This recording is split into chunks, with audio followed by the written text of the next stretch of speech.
wives in the back who want to continue while Miss Peters is trying to run her class.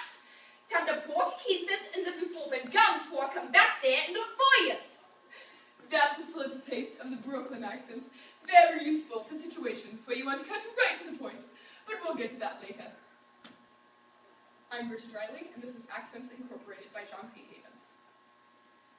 All right, let's start at the beginning, as starting at the end would mean I have to talk backwards, which I can't do, but I'm not sure you'd understand it. It understand you think you do? So think didn't I? This is Accents Incorporated. Today I'll be giving you a varied overview of over a dozen different accents. So stick with me, and you will be sure not to forget my methodology. All right, let's start with the British accent, like the one I'm faking.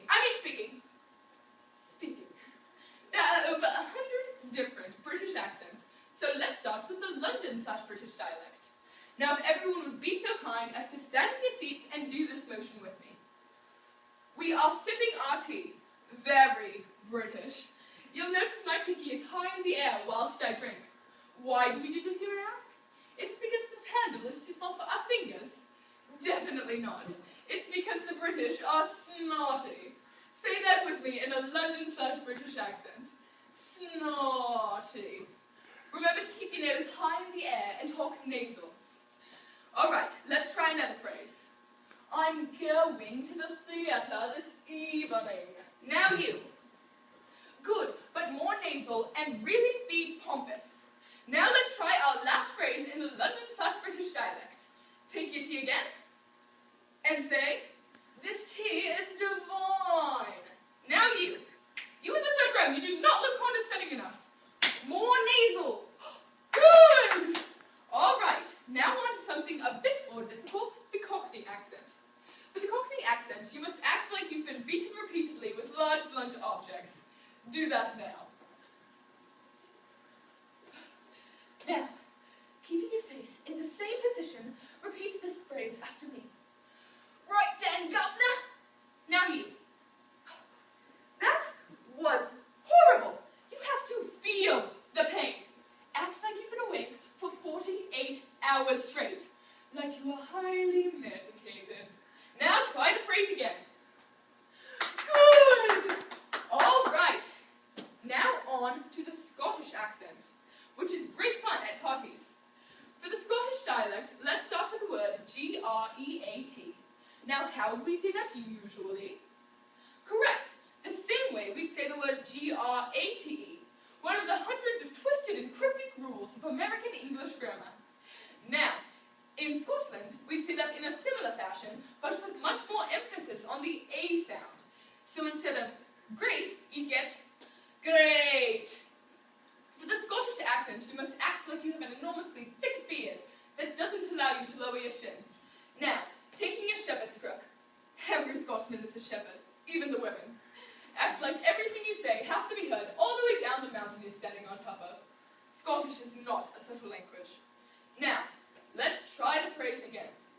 Great. Now you. Getting there. Now let's try another phrase. Angus, I love a wee bit of haggis. The word is haggis. It's a goat filled with its own intestines and innards. Or a cow. I can never remember which, but I want you to vividly picture yourself eating a bit of haggis and try the phrase again. Angus, I love a wee bit of haggis. Now you. Good! All right, now let's jump across the pond to France. The French accent is much like the British accent in the sense that they think they're better than everyone else.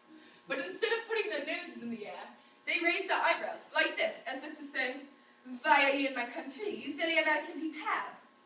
For the French accent, you must act like you are holding a long loaf of French bread. Wave it round with you as you speak. Let's try the phrase now. "Via in my country, silly American people." Now you. Good! All right, next, Italian. For the Italian accent, you take your thumb and your finger, put them together, and turn your hand upward. Gesture with it as you speak, occasionally slamming it on the palm of the other hand. Let's try a phrase now. Tony, a lasagna has the wonderful ricotta. The word is ricotta. It's a type of cheese used in lasagna, and only Italian people can make lasagna. If anyone else tries, a bout of bloody food poisoning is the result. Let's try a few quickies, shall we? First, Swedish. For the Swedish accent, what you do is hop up and down and repeat this phrase. Bordy, bordy, bordy, bork, bork, bork, bork. Everyone knows the old Muppet shows are the best way to learn the Swedish accent. If you don't have copies of the Muppet Show, get them. Next, the German accent, which is quite simple in the fact that all you need to do is act like you have a cold and are trying to cough up as much phlegm as possible. Let's try a phrase now.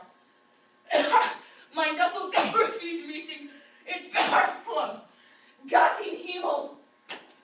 And lastly, the Brooklyn accent, which you've already had a sampling of.